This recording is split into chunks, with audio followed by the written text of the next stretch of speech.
Hello, everybody, and welcome to another edition of the Tougie's Take podcast. Right off the top here, I want to mention that the entirety of this show will be dedicated to covering the ongoing Kyle Beach story. We will not be getting into graphic details of the report that was put out there. That information's there if you care to look into it. As much as we'd love to talk about the on-ice product, at the end of the day, this is far more important than any takes on PK Subban getting fined $5,000, the Seattle Kraken handing out plush salmon, or new contracts that have been signed. We will return to that starting next week. I do have to mention off the top of the show, though, contractually obligated, that this show is brought to you, of course, by Manscaped. Code Tougie at checkout, 20% off your order, free worldwide shipping. Again, thank you to Manscaped for sticking with us. Now, this is interesting to kick things off, boys. Again, here with Endo and Sin once more. I mentioned at the end of the very last podcast that we did that I was enjoying the Chicago Blackhawks on-ice failings because I did not think there would be any consequences to their off-ice failings. And in the 2 to 3 short days now, after that last podcast, we have indeed, seen things come to light, and I've never been so happy to be wrong. Before we get into talking about everything, though, I do want to mention this off the top as well. While there are numerous charities in relation to this, I'm going to follow suit from one of my favorite websites that happen to be out there, in eliteprospects.com. They made an addition to Kyle Beach's profile page in the form of a link to 1in6.org. The number's 1 in 6, 1in6.org. On behalf of this podcast, I'll be making a personal donation to that charity. I encourage you to do the same, or charities of a similar creed, I suppose, in terms of what they stand for and who they aim to help. As well, I'll be posting this entire episode on my main YouTube channel, as well as the podcast YouTube channel, with all proceeds from that video going to 1 in 6 as well. So just to cover that. That said, boys, we'll go over the beginning once more and kind of how we got to this point. On Tuesday, news broke that major changes were going to happen within the Blackhawks organization after the conclusion of an investigation. Admittedly, I think an investigation that everyone was very, very skeptical about, and I think rightfully so.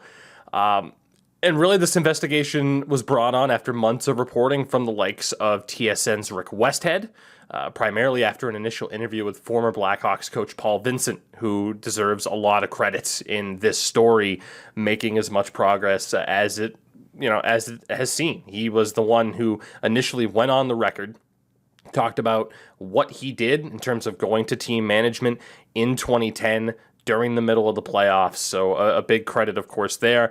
Along with Westhead, Katie Strang of The Athletic, who we've mentioned on the show quite a bit, of course, her dealings with the likes of the Arizona Coyotes.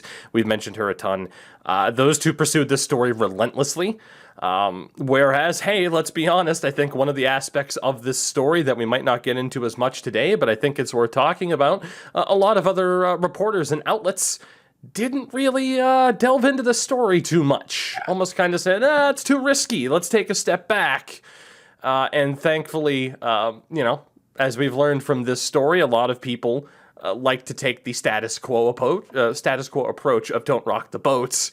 Those two thankfully didn't. So. And yeah, that is exactly a point that I wanted to make up. The journalistic integrity of Westhead and Strang is what all journalists need to aspire to. And what we saw through a lot of the journalists remaining silent, unsure of when to tackle it until it gains ground. And then all of a sudden, everyone is all of a sudden on the same boat. It's that same sort of old boys club mentality that plagues the NHL right now. It's that you don't want to go against the grain. You're afraid of doing something, but that's the point of being a good journalist. And it's to report it no matter how painful it is to any party, to report it no matter if someone's going to threaten your job. And if you lose a job because of doing your job, find a fucking new one because you're in the wrong place. So yeah, just got to put that out there, big ups to them. And, again, we're seeing what's happening in the NHL. It bleeds into everything around it. It's toxic. It infects it. And now we all have to deal with it and clean it up. Absolutely.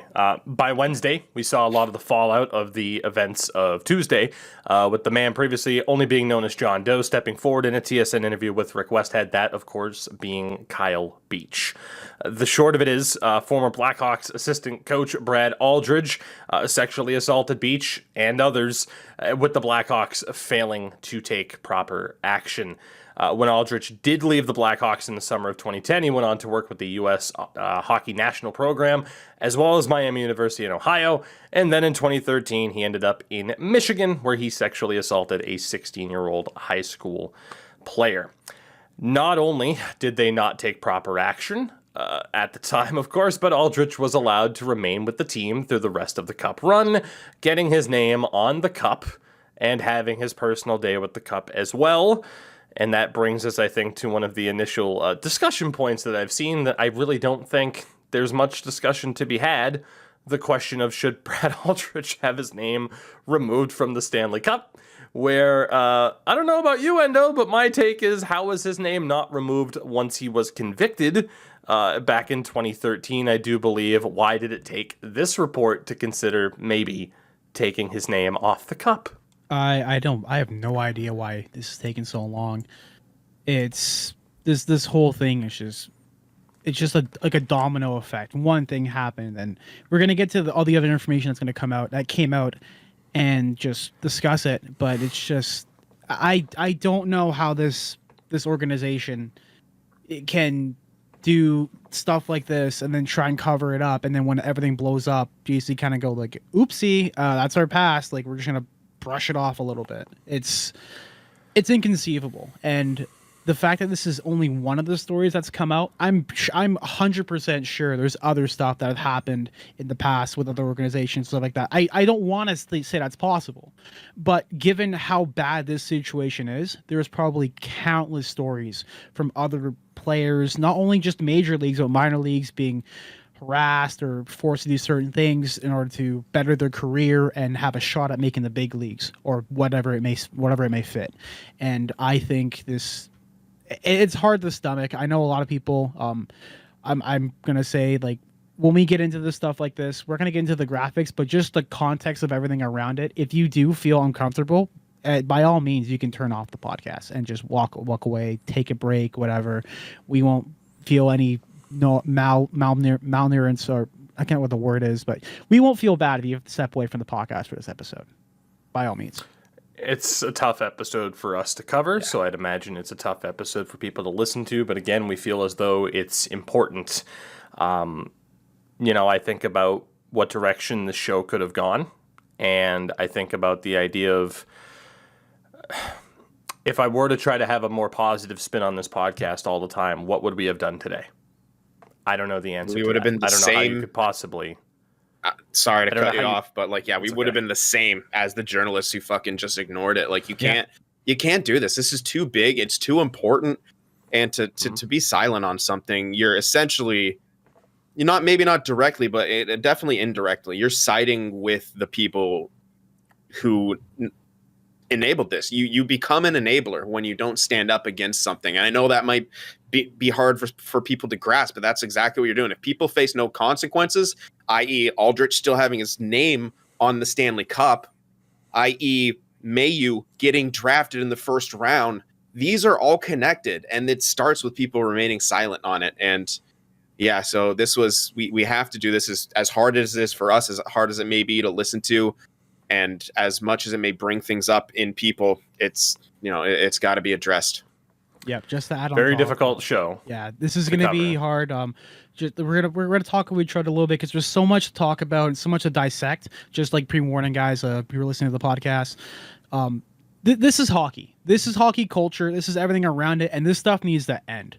And we've had discussions about what we wanted to talk about, and we wanted to take an extra time to break down everything, make sure we cover everything that's happened with the situation, because there's a lot. There's like 4, 5, 6, 7 sections that we have to get through this episode. Yeah, so I thought it was best, and admittedly, hey, I'll take the blame on anything that we might have forgotten to add in. I did my best with about 2.5, 3 hours worth of showtime prep to go through all the information that's been released to try to kind of section it out based off of the topic at hand and go through it that way instead of like if you try to go through this chronologically, oof, because obviously whenever something comes out, more information comes out later. So again, if there's anything that you think we may have overlooked or anything like that, let me know, but I promise it's not intentional. The last thing to mention here, I kind of put this in the beginning section. I don't really know if this was the right spot for it, but here we are. In the aftermath of all that's happened, this report coming out, really the day before the report really dropped, Stan Bowman, GM of the Chicago Blackhawks, was allowed to, quote, step aside. He also stepped down as GM for the U.S. men's Olympic hockey team. And we've seen the example already with Brad Aldrich himself of being allowed to step down, as opposed to, hey, the word firing being used. Bottom line is Stan Bowman's no longer the GM of this hockey team.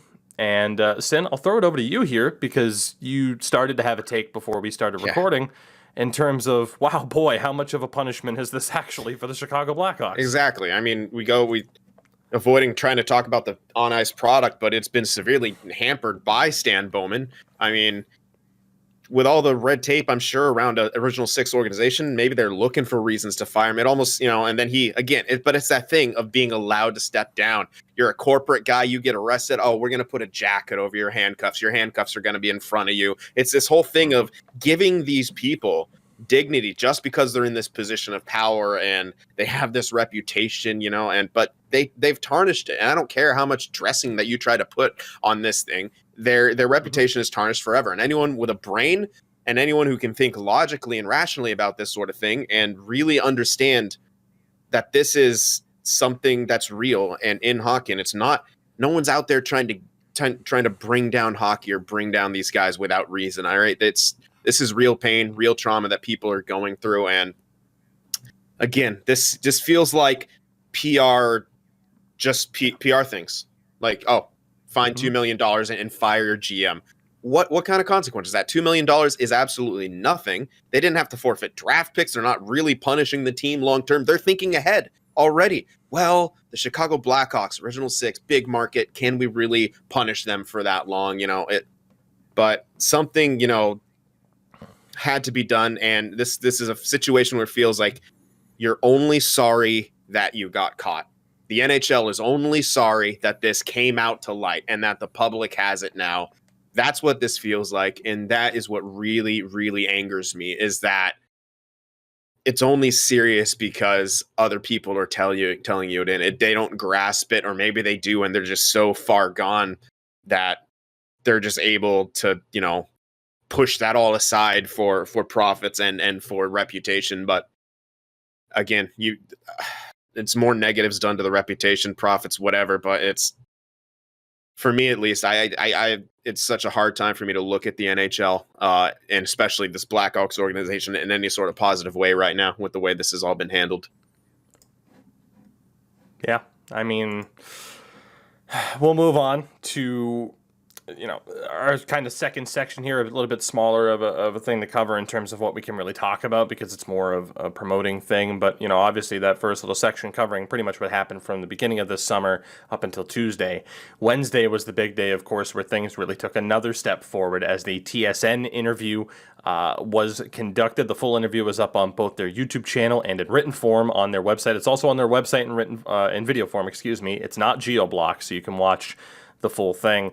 And I encourage you to listen to Kyle Beach himself, to tell his story in his own words. The word hero is being thrown around, man. It's, that's the bare minimum I think that you can use to describe this guy. But I'll mention this one excerpt from the interview before we talk about the NHL itself. And Sin kind of already mentioned one of our big talking points from the NHL. He said, "The NHL let me down, and they've let others down as well. They continue to try and protect their name over the health and well-being of the people that put their lives on the line every day to make the NHL what it is. And boy, if we haven't had those discussions in terms of other topics surrounding the game of hockey as of late. But again, I don't know if you two got the opportunity to watch the full interview I did here before putting this run sheet together. And it's tough, but I think it's a very, very necessary watch. Yeah, 100%. It was, there were times where I had to pause.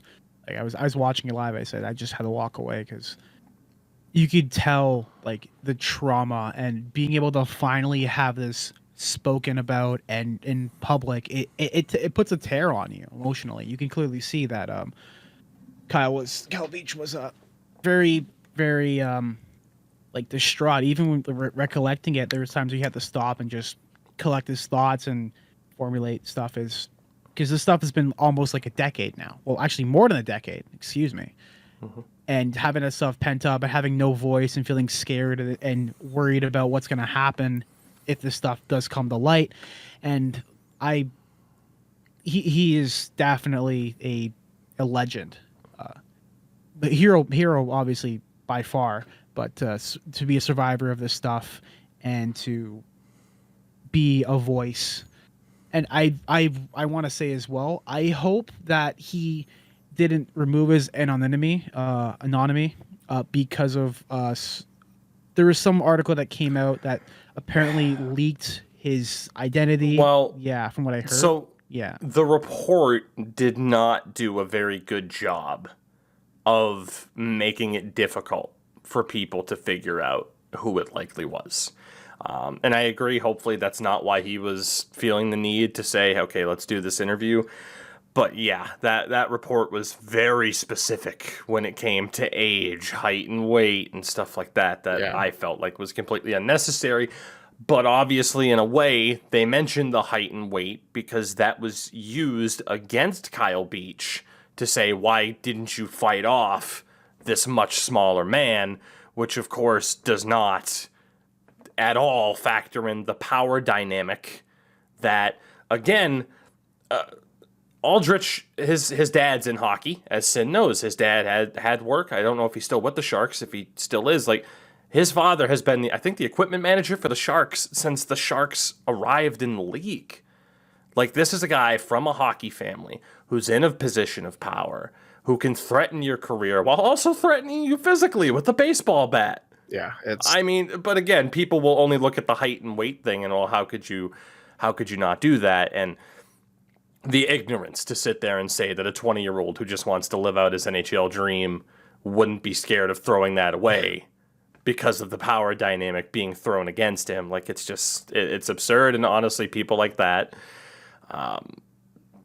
they need to do a little bit of learning, unfortunately. Learning and introspection, because if you're having that opinion, why, you got to ask yourself, why are you so goddamn quick to side with someone who has hurt someone in that way? Why are you so quick to give the benefit of the doubt to the person who did these horrible crimes? And you see it time and time again, and it's always the same questions being brought up, and like, the answer's right in front of you. Why don't they come forward? Look at your behavior. Look at the things you're saying. Look at how you're invalidating what this person has gone through. Why the hell would you want to come forward and bring that to life, to face that sort of, volatility and, on top of a huge billion-dollar institution trying to shut down your story as well? Why don't people come forward? I mean, there's your answer right there. And yeah, it's, people don't understand what happens in those situations either. Some people who I've talked to who have gone through similar things to this, they sometimes say it doesn't even hit you what happened until the next day, sometimes days after, weeks after. Sometimes your brain will literally shut out that sort of trauma. It's a defense mechanism. Mm-hmm. Not going to get into the specifics and the science behind it, but your brain has defense mechanisms to shut off these sort of horrific trauma events like this. And again, like Tougie said, it's just pure ignorance to have these sort of thoughts and to bring up these points of size and weight, because again, you don't know what the hell it's like, and you need to just listen to these people. Not to mention, of course, as well, the details that we'll get into of the lack of action, of course, from the Hawks front office in reaction to him telling them what happened. We'll move on to the NHL themselves, because they are not without not without I don't want to say consequences here, but there's some vitriol in their direction, and I think it's very much justified. They officially fined the Chicago Blackhawks a grand total of $2 million for inadequate procedures and mishandling of the 2010 matter related to the conduct of former video coach Brad Aldrich. In 2010, the NHL fined the New Jersey Devils $3 million for circumventing the salary cap. It also said clawed back draft, and the league later refunded half the fine. They refunded half the fine? What is Apparently. this, a charity? It seems like it's like, oh, we'll give it to you now and then give it to you later. This is ridiculous. In addition, this comes from Darren Dreger. In addition to planned meetings with Quenneville and Cheveldayoff, which we'll talk about again a little bit later on, the NHL sent out a culture memo to the clubs yesterday reminding what's acceptable and what's not, and highlighted the resources rolled out to support teams and personnel dealing with bad situations. Yeah, those same resources that did absolutely nothing the last time. Yeah, I'm sure it'll work this time. Yeah, 100%. Yeah.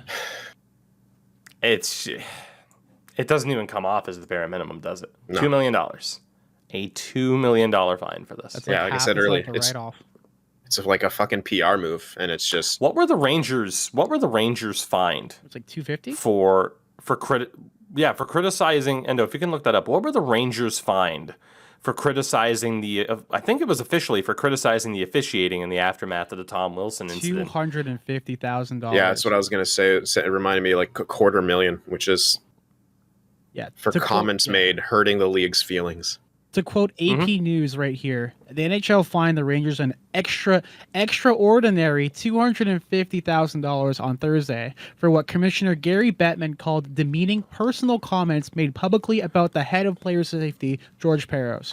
It's believed to be the largest publicly announced fine of its kind in NHL history, May 6, 2021. So if Don Sweeney tomorrow, and then for the next 8 days, goes out and criticizes George Peros, I'm just saying the numbers add up, and it's a joke, Yeah. right? There's no other way to view it. It's an absolute joke, and just honestly disgusting. And that brings us not only, of course, to the NHL itself, but the NHLPA, and specifically one Donald Fair, who also are not without blame in this situation. We'll get into more details about the Hawks a little bit later on, although it's already clear that the entire organization only cared about a cup and nothing else. But yeah, even more so, again, the NHL and the NHLPA didn't do anything either. Donald Fair, the NHLPA director, was informed in 2010 and 2011 about Aldrich's assault of Kyle Beach, and also Aldrich texting a dick pic to another Hawks player, according to the investigation. But Fair evidently did little or nothing, and now denies recollection of that. He released a statement saying, Kyle Beach has been through a horrific experience and has shown true courage in telling his story. There's no doubt that the system failed to support him in his time of need, and we are a part of that system. Yeah, no shit, you're a part of that system. You were named in the report. You were literally named in the report as someone who was approached, apparently multiple times, and you did nothing. Yeah. Oh, I have no recollection of these events. I can neither confirm or deny. I plead the fifth. It's all just garbage that you hear at any time when a powerful person is in any sort of trouble. It's just this, again, I'm going to say it, like, it's just a microcosm of larger things. Everyone, I said it earlier, the people, coming out and, not wanting to believe the victim, that's a microcosm of the NHL. The NHL taking this right, it's just a microcosm of some of the corruption in the world at large. And again, we need to fix it on some form of scale, or I'm just getting tired, like just physically and emotionally tired of this stuff coming to light. And then it just seemingly nothing ever changes. And it's on the organization itself. And what we've seen so far, it's not enough. So I guess it will take us pressuring the hell out of them and keeping on them until they do more, because it's not even close to enough. It's like you said, it's not even close to bare minimum. Yeah, just to add on top too, we're going to get to the other statements from other players and people associated with the event. I've read through what Donald Fair said. You know what's really sad about this? This seems like the most genuine response at the end, where he says he does feel like he's truly sorry and how he's failed on his job. But that's setting a very, very low bar. That is absolutely inexcusable. This is the bare minimum that anyone should be doing in this situation. Hell, the bare minimum was calling out this when it happened back in 2010. all this right now is just damage control. You've already dug yourself deeper. You're just going right now. To anybody that is watching the podcast in video form, I am keeping an eye on Twitter, on my phone as well. Same. Just to wait, Because there's just so to wait much. to see Yeah. for any other particular news pieces that come up. One in particular that I'm very intrigued by. But for now, we'll move on and talk more specifically about the Chicago Blackhawks themselves. This is from Rick Westhead. Worth remembering that the Blackhawks many months ago in their statement of defense wrote that allegations of abuse and a cover-up had already been investigated and were found to be without merit. We investigated ourselves and found no wrongdoing. Again, microcosm of a lot of other issues, and god damn, we live in two different worlds.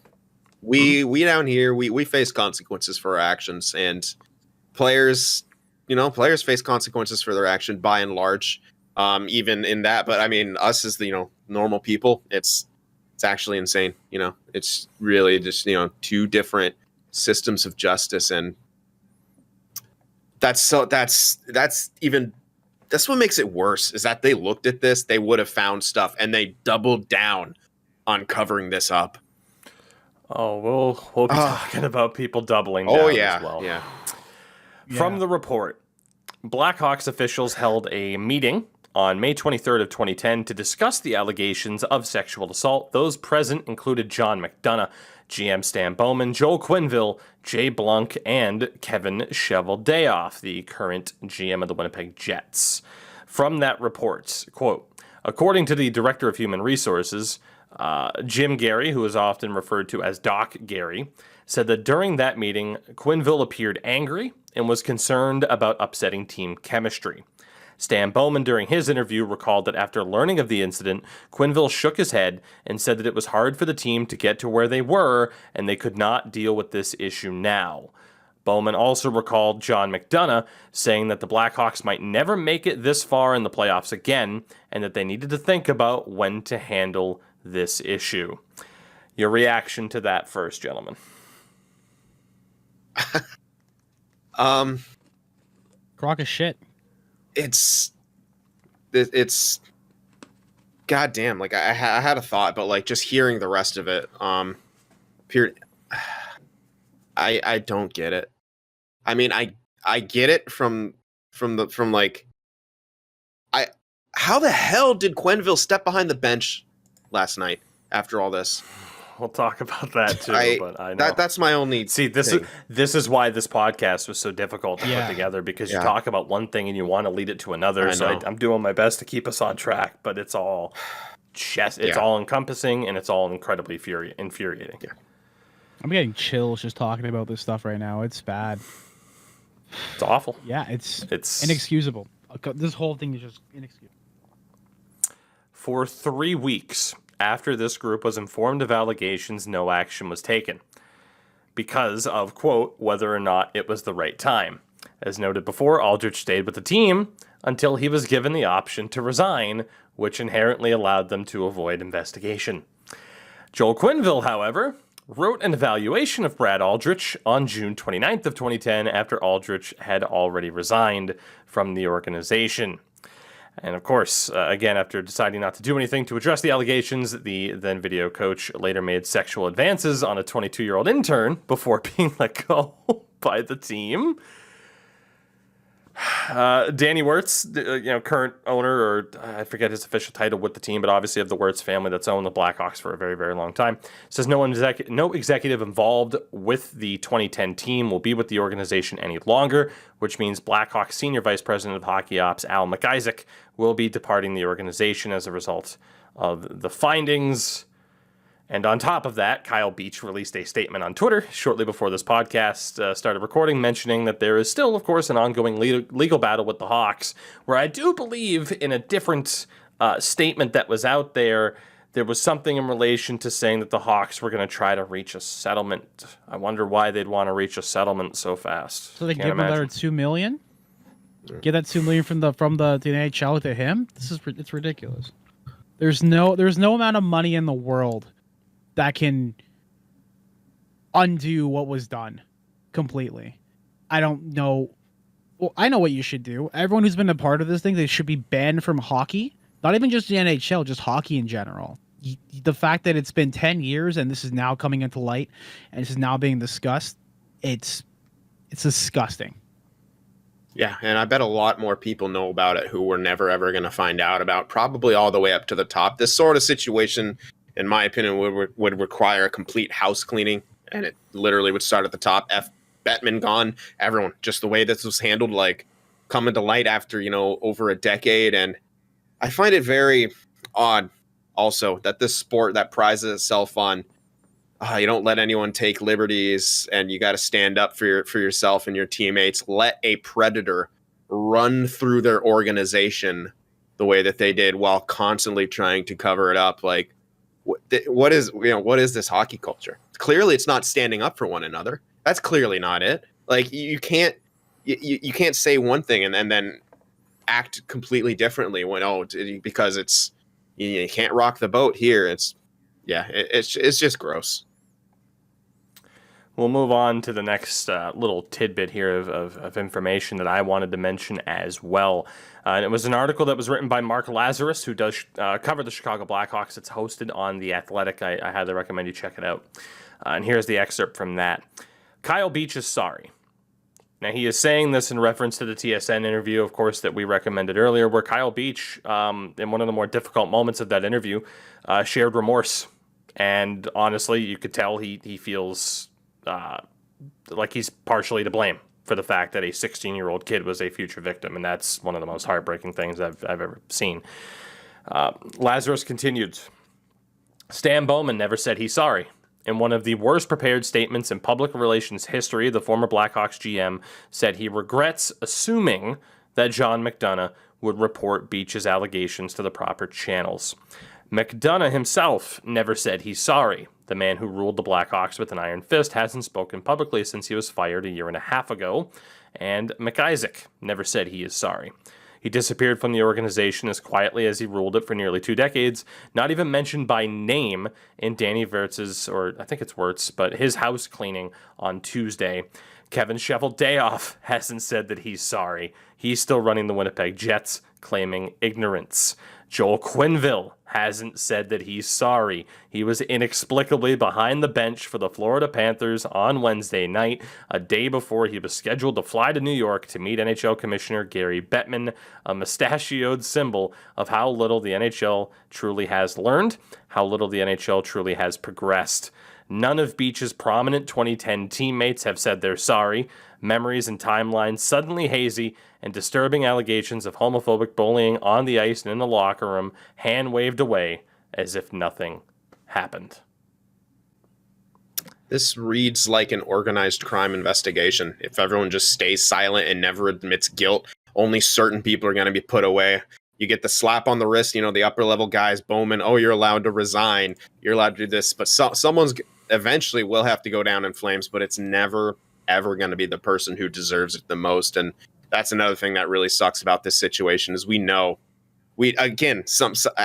would love to be proven wrong, as we were sort of proven wrong today, but we just have a feeling that the guys, the most responsible, are really not going to face the consequences that they should.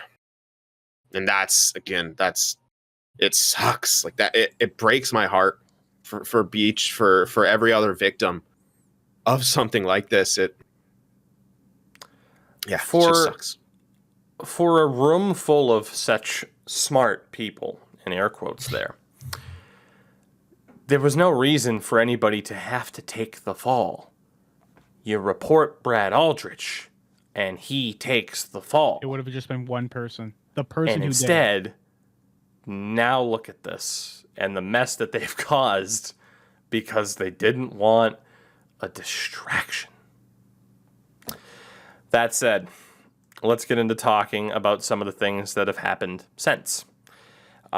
In my opinion, Jeremy Colleton, head coach of the Chicago Blackhawks, should be fired today, and not just for a lack of on-ice performance.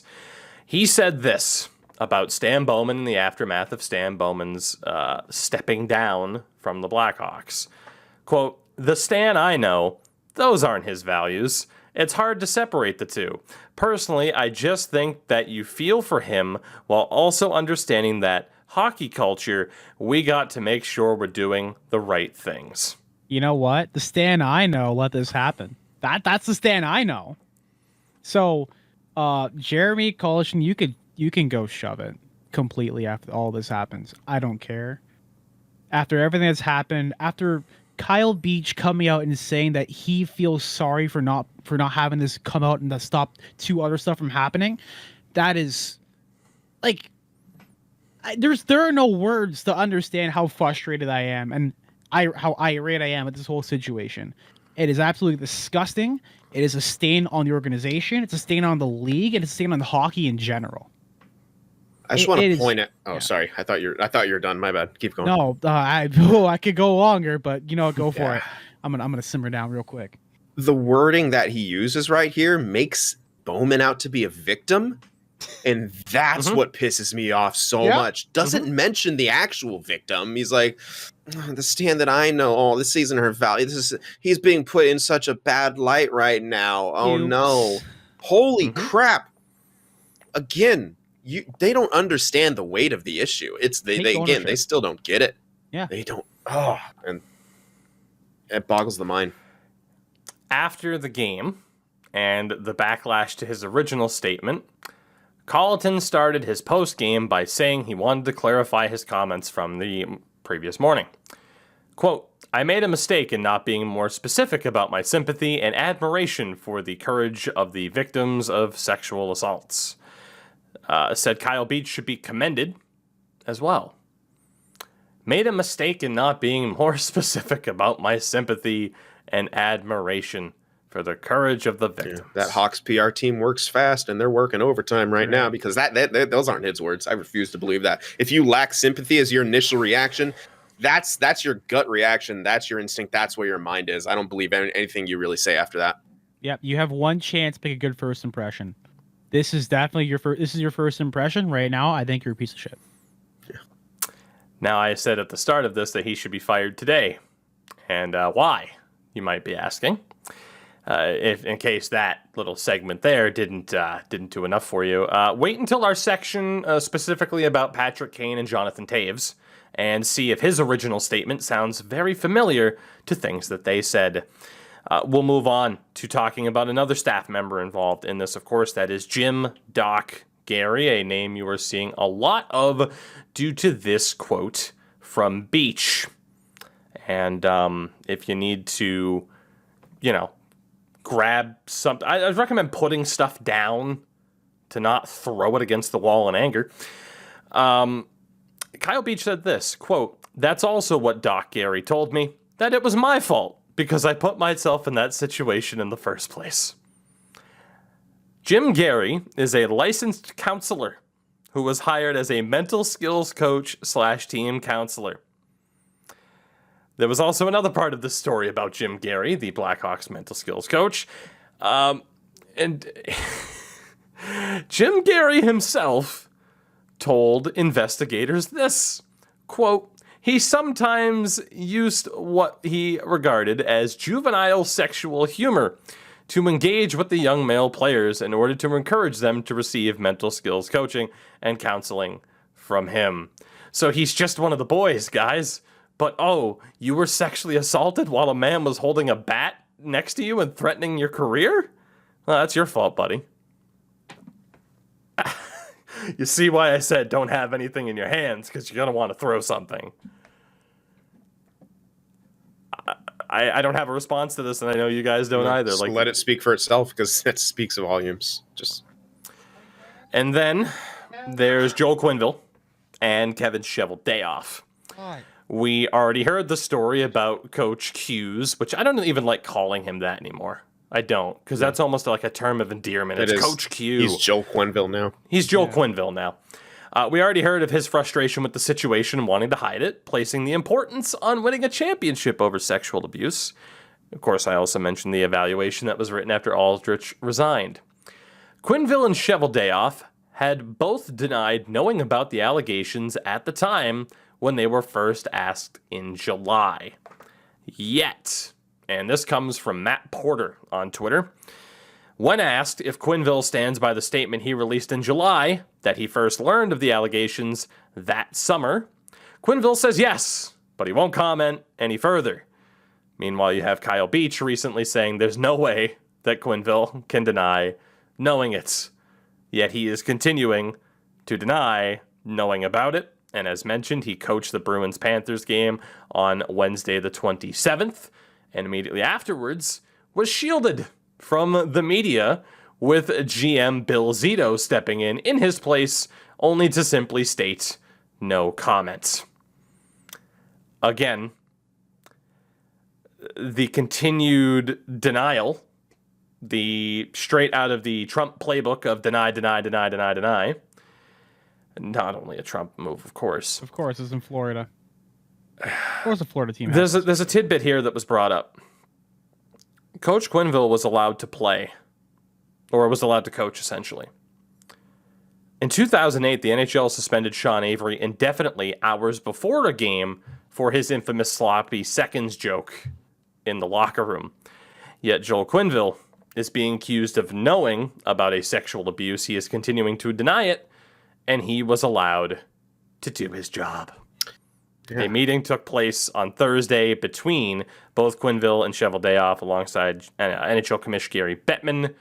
And Michael Trakos added this as well. The early word is that neither Q nor Chevy have been asked to resign by their teams, and neither plans on resigning on their own. Yeah, I mean, why should Quenneville? You know, things are going so good in Florida. He's got bigger stuff to worry about. 6-0, baby. Yeah, they're winning games. You know, this sort of chemistry, this sort of distraction. We can't have these sort of distractions right now. You go get him, Quenneville. Who's going to yell peanut butter when they score a goal? God. Is that a thing? Oh, man. Yeah, you like peanut butter every time they score a goal back with the Blackhawks. Jesus, oh, boy. Yeah. All of a sudden, all these little things, they just make my skin crawl. Like, I don't... Yeah, because of how nasty a person is. When you find... Yeah. It's crazy what happens when you find out someone's true intentions and what their actual mentality goes on with a situation like this. Like we said earlier, this whole thing could have been avoided, and we would have had high regard for Quenneville and for Cheveldayoff and for everyone in the organization if this all was done properly. If none of this happened, if Aldrich was the only one to fall in this whole situation, this would not be a problem. The franchise they would have won their Stanley Cup and been an absolute dynamo. But I feel like that whole dynasty is tainted because of the situation. It is. Yeah, 100%. And at the very least, and look, I'll say this, and I said the same thing earlier in the week when we talked about the Chicago Blackhawks. This is in no way a shot at Blackhawks fans. I'm not saying that they should be ashamed for the fact that they were happy that the Hawks won 3 cups between 2010 and 2015. Those were fantastic teams. As a fan of that team, you are more than in the right to have happy memories about those teams. But at the end of the day, are those cup wins now no longer just going to be viewed as a great team that won 3 Stanley Cups? Yes. Because Stan Bowman was a part of building those teams. Because certain guys were still there from 2010, because Joel Quenneville was behind the bench. And I hate to tell you, but Joel Quenneville, who I, on this very show, called a guaranteed Hall of Famer, who I said it's ridiculous, he only has 1 Jack Adams, and he never won a Jack Adams in Chicago. His legacy's gone. His reputation is forever tarnished, and as a result, those cup-winning teams for the Blackhawks, they're going to be viewed differently now. I'm sorry, but that's how it is. You're not wrong to still want to be a fan of Chicago. If you feel like attacked for being like, well, I love those teams. You didn't do anything wrong. You didn't know. But yeah, no, the legacy's changed. Yeah, honestly, that's just how it works. Love those teams all you want. Love those memories all you want. That's fine.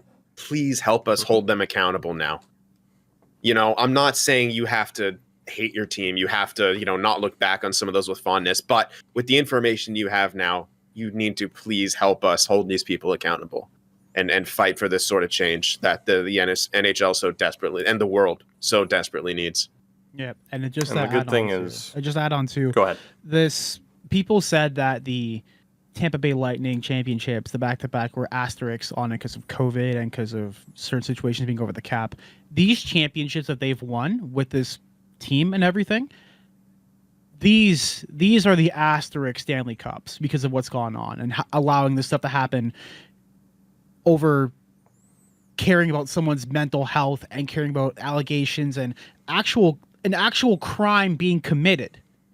That is why it's inexcusable. Just like, I don't have enough words. There are not enough words in the Webster dictionary to describe how I feel about the situation. We're gonna go in on, I mentioned them earlier, Jonathan Toews and Patrick Kane very soon.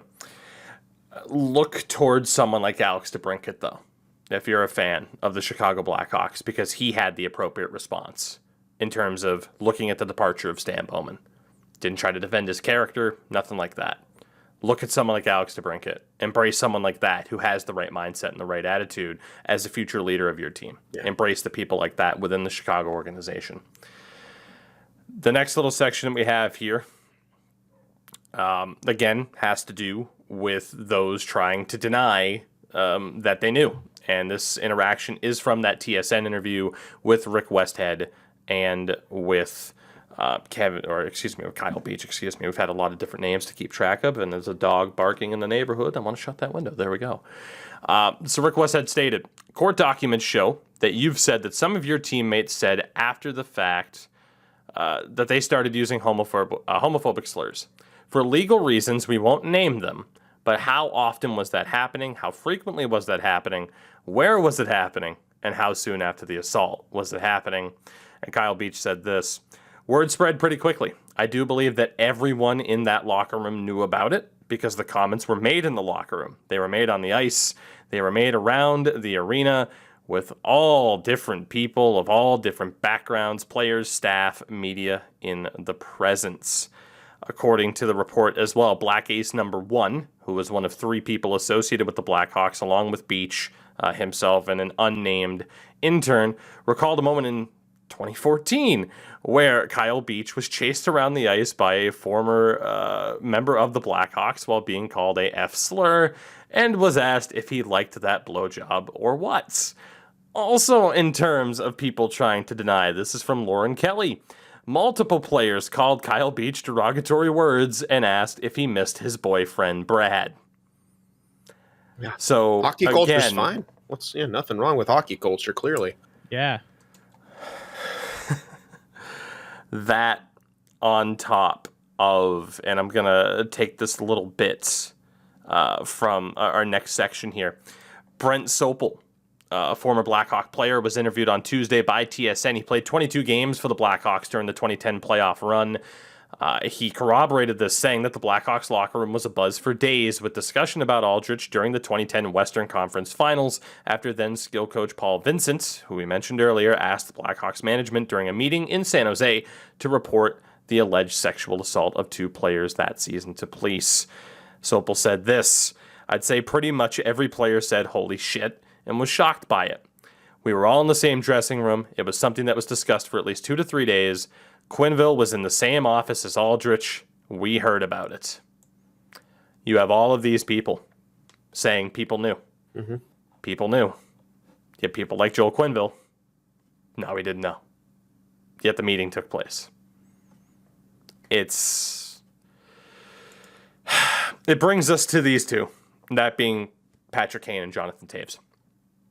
Where Kane said, and this was, quote, yesterday, he had no idea who John Doe was until the name was released. He's the only one.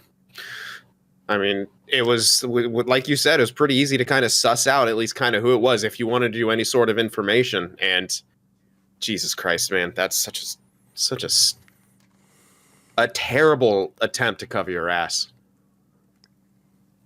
Just, and of course, that is in it's kind of almost comical how bad everyone is at trying to make this, just because they're in so deep, and it's honestly almost comical that they just keep clinging on to the same denial. It's like they cannot just come out and admit it, because it means coming to grips with the fact that they let this kid down and are, shitty people. No one wants to accept that about themselves, but sometimes it's necessary. It's in direct contention. Mike's muted, Tougie. Oh, there you go. Yeah, it was. Sorry, it was picking up on my side, but we're good. Yeah. It's in direct contention with what Kyle Beach said, Brent Sopel, Nick Boynton, Paul Vincent, and others. It's also in direct contention with what Sean Lalonde happened to say. He was a fellow Black Ace on that 2010 playoff roster. He told an outlet in Finland that he thinks the whole team knew what happened to Kyle Beach and that now, quote, players don't really know what to say. You should say the fucking truth. Because I'd rather you say you knew than go back later on and then I was like, oh yeah, I knew. Just confess. It's already been out there that people are aware that the whole entire team knew about the situation. So why would you backpedal and say, oh, I didn't know, I just found out today? Motherfucker, you knew. The whole fucking franchise knew about the situation and nothing was done with it. Stop trying to backpedal and own up to this shit. There's no way. Like, you read all of this. I played sports growing up. I know how locker rooms work, up through middle school, through high school. And everyone's curious as fuck. When something's being talked about, you want to know who it's about. That's like human nature, too. Mm-hmm. That's, yeah. Now, in terms of Lalonde's comments about people not knowing what to say, I think that is the most likely case. Like the idea, Sin, and we've mentioned it on the show already, like status quo, don't rock the boat, keep quiet. Nothing will ever come of this. No one will find out. And now that it's gigantic news, they don't know what to say because all the spotlight is on them right now, which is exactly, and we're going to get to some of these quotes, why people like Taves, Kane, even Duncan Keith are repeating basically scripts, like Sin mentioned, while people who aren't in the league, Lalonde, Sopel, Boynton, Dan Carcillo even, are like, nah, everybody knew. Almost as if I saw this quote, almost as if the expectation in the NHL is to keep quiet so you don't disturb team chemistry, which, boy, isn't that exactly what Q wanted in that leadership meeting? Yeah. It's the most obvious thing in the world. I'll get to another quote from Patrick Kane. I hate this one. Quote, I knew Stan very well. I knew him as a great man. I'm sure he would have handled things differently nowadays. So, tell me, was that from Patrick Kane or was that from Jeremy Colleton? Yeah. You know what? It sounds like he said, like, hey, let me copy your homework real quick, but just change a few things. Doesn't look like I did the exact same thing. I keep saying it's inexcusable, but like it's like, what are you doing? This PR team. You take that time to defend Stan Bowman. Yeah, this is the wrong person that you're standing beside. And even if it's a subconscious thing, it's very telling. And I don't know if we mentioned the Blackhawks PR report. We're back on the players now, but I kind of had an idea. I know it's, very kind of little, but these little things keep adding up. In the Blackhawks PR report, they're like, we're blah, blah, blah, words, we're sorry, same sort of script stuff. And then they said this organization will always be dedicated to winning championships, ethics, and like performance. I'm like, oh, that's very interesting that you put winning championships in front of ethics and that other stuff, which is exactly what you guys did in this situation. Look at, Patrick Kane using his time to praise Stan Bowman. These are subconscious things that either people write in the PR or that they're saying, which it speaks volumes to me that they don't really give a shit and they just wanted this to go away. And if they really felt bad, if they truly felt bad, they needed to come out immediately immediately when this started to drop again, they needed to come out and say, yeah, we fucked up. We were fed the same lie by the league. We're sorry. But no, you double down. You think you're going to get in too much trouble. And now you are. Now you're in way more trouble because you're still trying to make it go away. You're still singing the same tune when it's all out in the open and we can all see it now. And we can all see that you're full of shit. And sorry, if you can't see that, really reevaluate yourself because it's pretty clear. Look in the mirror. I just want to quickly update right now on Twitter from Kevin Weeks. Says, I'm hearing there's a coaching change coming shortly with the Florida Panthers. Keep an eye on my ESPN colleague John Tortorella as one of the top potential candidates. I tweeted like as of 5 minutes ago. So Quenneville may be out. Who knows? I bet he resigned though. Yeah. Yeah, exactly. Exactly. We'll see if we have that update before the. And I bet he gets a nice recommendation as well. I will say it's also coming from Mike Stevens at Mikey Stevens 81. Hearing Quenneville is out as head coach of the Florida Panthers. There you go. So we will we'll keep an eye on that and give our final thoughts on that at the end of the show. Yeah. I wanted to add in a few quotes here from Jonathan Taves as well. Quote, "Say what you want about Stan and Al. They weren't directly complicit in the activities that happened." Well, they didn't rape him. That's essentially what Jonathan Taves just said. They just what stood a leader. by. Yeah, they stood by, found out about it, and did fuck all about it. You're part of the problem. Good leader, holding people accountable. Unbelievable, yeah. Yeah. Jesus Christ. The next quote. "People like Al and Stan have made the Blackhawks for players around the league and on the team one of the special places to play." Yeah, it's really special because something could happen to you. You're not going to do jack shit about it. They're going to bury it under because, gotta win a cup, a silver hardware. That silver piece of hardware is not going to repair the mental damage that's done to you completely over this whole situation. So it's like one of those sick questions, right? Yeah. Except, hey, guess what? It really happened. Oh, okay. All right, guys. We're all sitting around drinking. Okay. Hypothetical. You win the Stanley Cup, but someone in the world gets sexually assaulted. Do you do it? Yeah. And the Blackhawks leadership said yes. Yeah, we'll do that. Three times. Yeah, no kidding. Another quote from Jonathan Taves. Quote, "For someone like Stan, who's done so much for the Blackhawks, and Al as well, to lose everything they care about in their livelihoods as well. It just, I don't understand how that makes it go away. To just kind of delete them from existence. That's it, we'll never hear from them again. I have a lot of respect for them as people, and they're good people." Yeah, you know who else lost a lot? It was Kyle Beach. And that's going to stick with him forever. These guys are going to move on. They got plenty of cash. They again, what really happened to them? Like this is the thing that pisses me off about this happens every single time sexual assault's brought up. Oh, what about this person in power? They could lose everything. No, they don't. They're really not losing much of anything. In fact, they don't deserve what they had simply because of their failure to do their job in the first place. If any one of us doesn't do our job, we get fired. Plain and simple. They didn't protect this kid. They didn't care. They legitimately did not care. Because if they did care about the well-being of their franchise and their players entirely, not even just Kyle Beach, this whole thing would have been solved back in 2010. We would have addressed it. It comes off as these guys are great men because they helped me live my dream. even if it crushed the dream of somebody else. Yeah. That's what it comes off. Step on someone to get to the top. That's what it is. It's a sacrifice. It's essentially they sacrificed this dude. It's a literal human sacrifice. Yeah. Jonathan Taves on Kyle Beach. Quote, "Listen, at the end of the day, I don't wish to exonerate myself in this situation by saying I didn't know, but the truth is I had not heard about it until training camp the next year. Keep in mind, Kyle Beach and others have said that training camp and other instances is where the abuse took place from his teammates.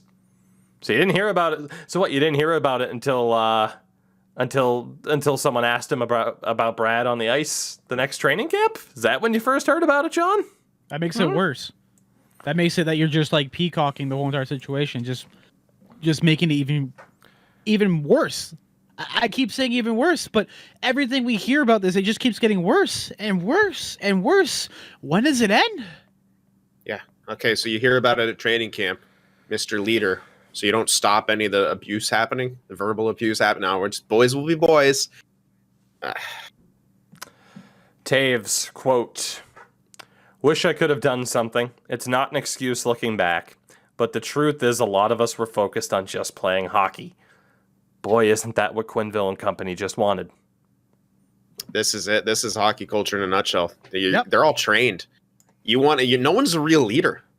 I refuse to believe anyone there is a leader because none of them are taking responsibility. None of them are willing to go against the grain. None of them are willing to do the hard thing. And that's to say, fuck you guys and do what's right. No one in this entire situation did what was right. That's the issue. And that's why Kyle Beach has gone through what he has. As far as I'm concerned, Joel Quenneville has no legacy in the NHL, at least not a positive one. Patrick Kane, who I have called the greatest American player in the history of the NHL on this very podcast, has no positive legacy at this rate. Nor does Jonathan Toews. I'm sorry. You can view that as, no, you're salty about 2015 or whatever bullshit. If you've made it through this much and then you hear me say that and you think it's something to do with fandom, you're completely misguided. That's what they got. Like, they get to wear this as the letter on your chest that this is what you're going to be remembered for by a very, very large amount of people. Yep. To end this show, I want to talk about what, Kyle Beach went through. Not only what he physically went through, but you talk about a guy who, you look at his career trajectory and the immediate aftermath of this incident, and it's right there, plain as day. This is a guy who's been labeled the biggest draft bust in Blackhawks history. But boy, how much of that has to do with getting raped by a coach, being ignored by the team and mocked, or being ignored by the organization and mocked by his teammates. How exactly are you supposed to just focus on hockey like everybody else when that's happening? Someone dug up a Bleacher Report article from the 2010-11 season where he was labeled with words like lazy and stupid to describe his play, that he seemed, quote, uninterested and unfocused. Again, the timeline of this incident happening and where his play fell off lines up perfectly. But unlike everybody else that we've talked about in today's show that gets to wear this, that gets tarred and feathered essentially with saying, you're the scumbags that allowed this to happen. Kyle Beach has taken back the power. He's taken control of the narrative at this point, and he gets to turn this into a positive. And I can't even imagine having the strength to do that. When again, the easy thing is to do what those who failed him did and just push it away and deal with it whenever, if hopefully never. You said it better than I probably could have said myself. This is the one time where do you even want to call this a victory? Like I do. Not yet. For him, yeah, it's not yet. Nothing's really been done. People have stepped down. There hasn't been any real charges laid out. Right now, it's just like neutral. In his personal life, this is huge for him. This is a massive step. But from a level of, creating real change that we all look at, no, it's not enough yet. But for him, and this is an important part for him. And, the good news is that even if we're upset by how the rest of this is handled, even if it doesn't get handled too properly, he at least has, gotten it out in the open and gotten a little bit of peace and seen the amount of support that he has. And that will at least help him with some of the pain, some of the trauma, and some of the healing that he's been trying to do over all this last time. So, that's it. That's at least good for him. But yeah, it's like, how do you recover from that? And then just, it's hard to blame the writers from back then because they didn't know. But I mean, it just goes to show you we're so quick to just, label someone's play on the ice as that's who they are and that's the career track. We don't even think about whatever else they might go through. And while it's funny to say bust and stuff like that, it's like with this shit going on, man, it's damn. Yeah. Like I understand, like as a writer, you have to use certain words and terminologies. I'm not going to say to like have like a safe space or anything like that, but like sometimes if someone seems a certain way, maybe there's something happening in the background that they can't are afraid to discuss or afraid to talk about and stuff like that. Just, I don't know, just think twice about what you say about someone and how you report on them, because that could have damaging effects if something does happen in the future. 1in6.org. Again, one more time, the number 1in6, the number 6.org. I highly recommend you check that out and other resources like it. I think that'll pretty much do it for today's episode. Again, very, very difficult to cover the incredible amount of information that is out there, to try to process all of this information, the emotion behind it. And that's the thing. This is something that affects just the ramifications of this story. It affects every hockey fan because you want to assume the best. And then sometimes you find out what's behind the curtain that we don't get to see. And oftentimes in sports, it's not overly pretty. We will be back this upcoming Monday. We will hopefully be able to have it be more of an uplifting show, as we, of course, always try to intend for it to be. We'll get back more into talking about the game-by-game type of action, the day-by-day type of action as well, but we're not going to let this story slip to the wayside. Definitely something that, I've made it a point to continue talking about this. We didn't, hit that note on every show for the sake of trying to, have the feeling of the show come off as a certain way. But certainly the ramifications of what's happened will continue to affect the NHL. And, for example, the confirmation that Joel Quenneville is going to be out as Florida Panthers head coach as we move on here through this show is hopefully just one of the very early steps towards getting things to where they should be. May common sense prevail certainly more frequently than it has. Again, if you've been watching on the YouTube side of things, link to socials and all that's there. Of course, you can find the links to everything that we do relatively easily. 1in6.org. And we will see all of you next week. Thank you very, very much for listening.